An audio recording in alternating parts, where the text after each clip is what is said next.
Bir rus ayoli bor edi. Qishloqda yashar edi. Maktabda rus tilidan dars berar edi. Ota-onalar o'rtasida juda hurmatli, e'zozli edi. O'quvchilar ham uning orqasidan ergashardi. U tufayli ko'p bolalar rus tilini o'rganishgan. Vaqtiki keldi, Sovet davlati parchalandi. Shundan keyin u endi mening o'rnim bu yerda qolmadi. Rossiyaga ketaman degan bir fikrga kelib, Rossiyaga ketdi oilasi bilan. Bir muncha vaqt o'sha yerda yashadi.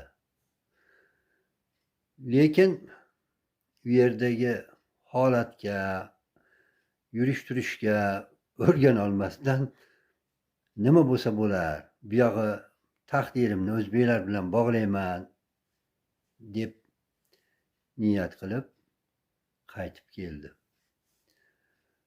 Uni quvonch bilan, ko'z yoshlari bilan kutib olishdi.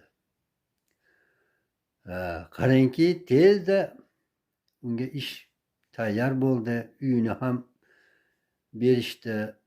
Xullas kalom, butun umri mana shu O'zbekistonda bir qishloqda o'tdi.